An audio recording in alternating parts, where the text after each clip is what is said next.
Robin? Yes, Robin. I killed everything. I am a brilliant tactician.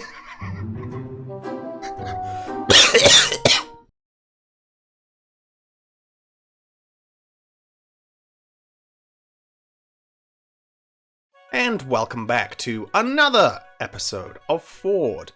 This time we shall be directly tackling and pinning an Awakening map to the ground. And if you can hear the absolute lack of enthusiasm in my voice, it's because upon my most recent playthrough of Awakening, a game I'm highly unfamiliar with, I discovered that I may or may not be one of Awakening's strongest haters. But that's a different video and I'll probably be ranting in the categories anyway. Regardless, you already know the name of the chapter that we'll be diving into as you solved my anagram of Lodge's Confine, which rather easily turns into Scion of Legend. A chapter that I didn't really know what to expect going into since it's been so long since I played it, but once I finished it I was thoroughly whelmed, I'll say that for free. But in order for me to not just be a gloomy old Gus for this entire thing, I decided that I can add some raunchy spice to this episode with our helpful sponsor, Monster Energy Ultra Rosa. I don't drink energy drinks, ever. The last time I drank an energy drink was 10 years ago, so this will be an enlightening experience. Maybe this will just be a fucking tradition for Awakening episodes, who knows. So everyone, let's get to the categories. Oh, that's piss. That's piss. Fucking hell. Oh, that is not good. Oh. Alright. Flavor. This category is going to be a little bit of a strange one because I personally find... Wow, I'm juicing. I personally find Awakening's flavor as a whole to be very difficult to pin down. Having played through the first half of the game in order to get to this chapter, I experienced a bunch of maps that can only really be described as we'll finish it later. Like, that sounds pretty insulting from the outlook, but there's so many chapters that just feel as though there's nothing going on. For example, one of the better chapters is Chapter 6. I forget the name of it off the top of my head, but it's the chapter where you're protecting Emerin from Baladar and his various cronies. But the map both isn't really a defend chapter, since your objective is rout like every other map in Awakening, and it doesn't really feel like you're struggling to plug up every corridor with your units in order to prevent Emerin from being overwhelmed. So it just feels very much like a bog standard route map. It's really, really unfortunate. There's just so many maps in Awakening that feel like they want to do something exciting, but they really end up just being very by the books and standard. Either way, I'm getting a little off topic. If I do it again, I'll have another chug of energy drink. Don't worry, I'll need to fucking get my senses back on track. Scion of Legend's most obvious and remarkable feature is its introduction of Owain, who's pretty much beloved by everyone in the FE community, since he's God's strongest goofball. Honestly, I'm personally not too hot on him. I think he's okay.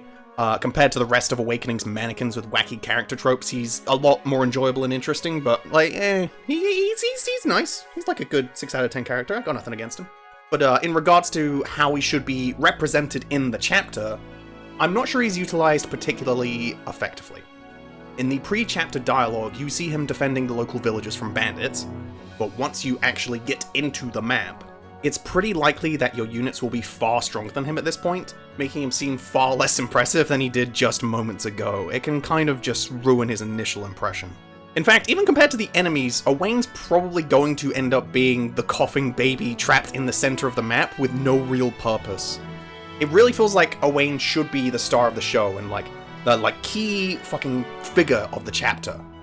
But given how easy it is to make your army just ludicrously overpowered in Awakening through shit like pair up and, just taking a chapter to grind for a little bit, it's incredibly likely that he'll be falling behind almost instantly, since he hasn't been blessed with access to either of these. The chapter feels less like Owain heroically coming to the aid of these villagers, and appears more as Owain calling his mum to go and beat up those meanie brigands. That's kinda it. Don't really need to say much else. The gameplay is pretty standard, so there's no interesting ludonarrative harmony or what have you. There's not a whole lot of backstory for Owain other than he's just Lissa's kid. Although I will say Baker's pretty much the only canonical father since, they're both theater kids. Either way, I'm just gonna give Flavor a fail, even if Owain is a fun character, because I feel like there's just a whole lot more you could have done with this map. And Owain just kind of falls flat outside of his initial impression. Sorry, Flavor's gonna be a fail. As a penalty, I'll take another chug of Monster Energy. Oh fuck, that's bad. Oh god, it's like drinking a cigarette. Why is the O in Monster Energy the Phyrexian symbol for Magic the Gathering? Objective! Awakening, as previously mentioned, can be extremely samey and repetitive when it comes to its main objective in chapters. I don't even really need to check what the majority of maps are offering, because I know for a simple fact that regardless of whether it's Chapter 1 or Chapter 25, the objective is almost certainly going to either be defeat boss or rout the enemy army. Normally, I don't have an issue when an FE game decides to use these objectives. They may be kind of bland, but it's good to use the easier objectives more frequently, so that the more interesting ones feel that much more special when they occasionally crop up. It's why stuff like Defend and Escape are significantly more enjoyable on average, at least to me, because they so rarely show up. If they were happening every other chapter, they'd feel a lot less, iconic. With that being said, this chapter's route is virtually the same as every other Route Fest in Awakening. It's tedious and just kinda makes me wish I could skip it by just targeting the boss rather than having to mulch through his 30 to 40 different colored henchmen. Although, I will say this is going to be me being extremely generous. Scion of Legend is one of the few Awakening chapters to actually feature some form of side objective that is a little bit unique and, not just open the chest in the middle of the barren desert. I'm looking at you, Mad King Gangrel. That chapter is ass! Your goal is to protect these 3 green unit sages from being killed so that you can talk to them and receive some rewards in return, effectively just acting as villages for you to visit. Like I said, it's super basic, but I'll give the chapter credit. I did actually feel a certain sense of urgency in getting to these guys as soon as possible, even if the rewards are pretty whatever, and you don't even get a reward at the end for saving all 3 of them, which feels like a really basic missed opportunity. I'll also give a bonus point for having a unique reward when Owain talks to the sage on the bottom, purely just because I have a soft spot for that sort of thing. It's not that impactful, but it's just a nice little flavor thing. Maybe that should have been in flavor, whatever. I'll take another sip as punishment. Oh, that's bad. Oh, ew. It's like eating orange peel.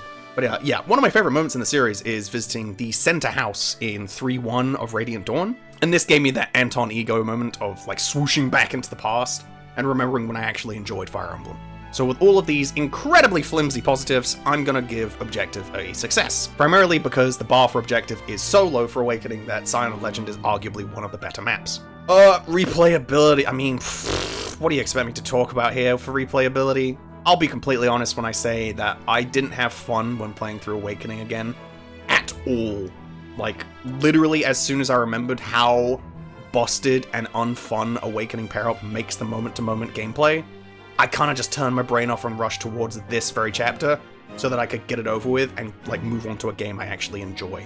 So my opinion is going to be hyper biased against this game.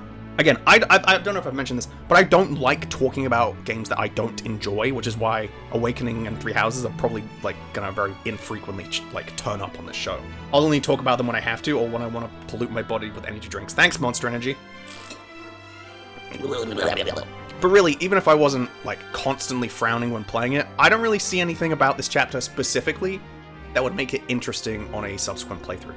The map is relatively small by design, making for a chapter that'll probably be 6, maybe 7 turns on average, meaning that there isn't that many actions that can change to begin with.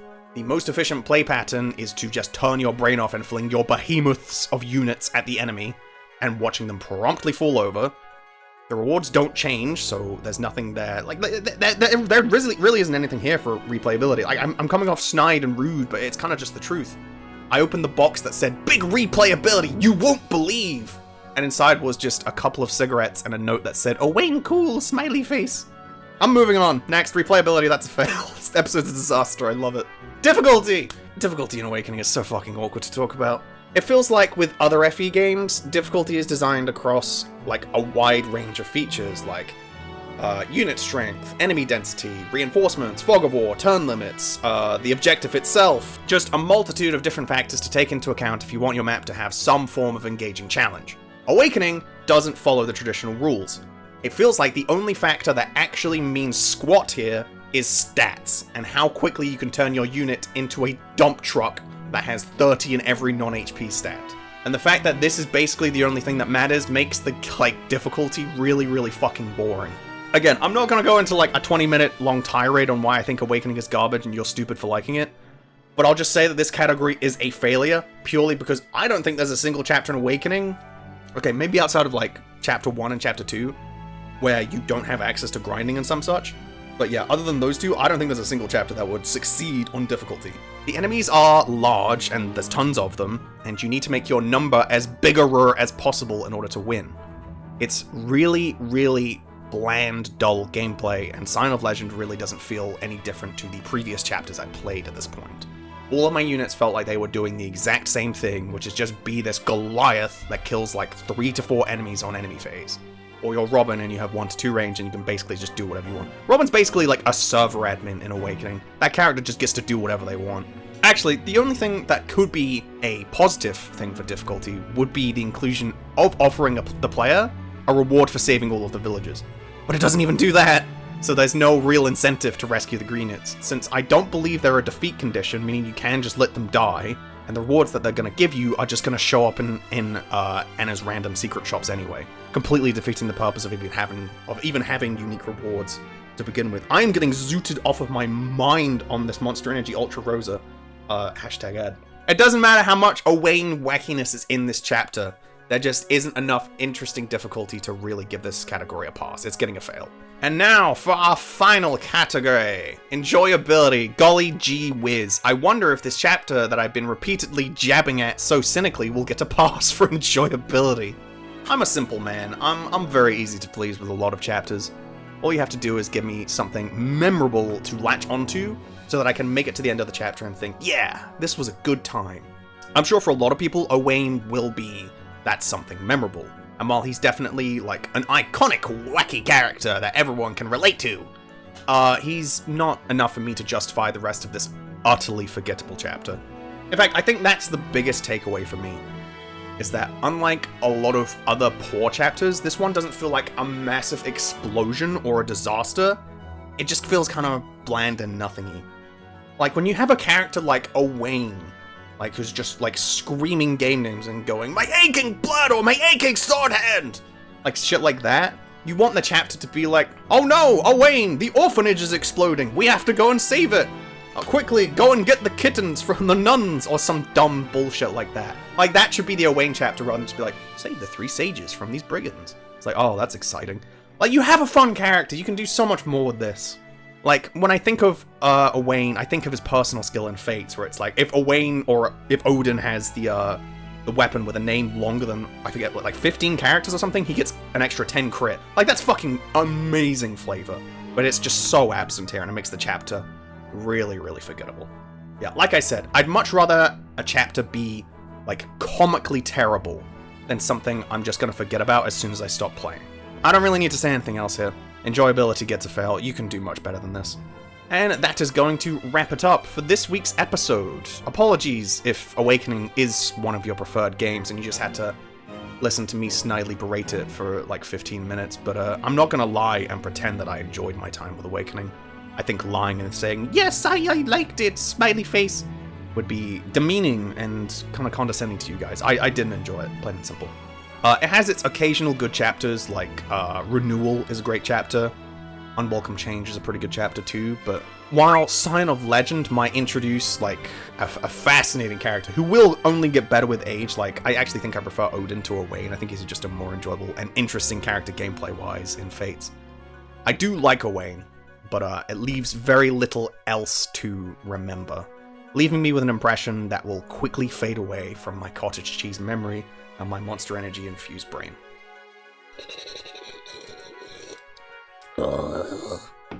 What is even like the catchphrase for Monster Energy? Do you know you need a license to buy energy drinks in the UK now? That's fucking crazy. Anyway, as for our anagram, now that we've done a chapter from every game, we'll be going all over the place and doing whatever the heck we want, because we're renegades and we run this show. But I will not be drinking this next time because I don't think my body can handle it. Either way, thank you for joining me on the journey so far. Let's go and do some repeats. So, for next episode, have fun decoding the anagram that you're about to see, only known as Elven Swore.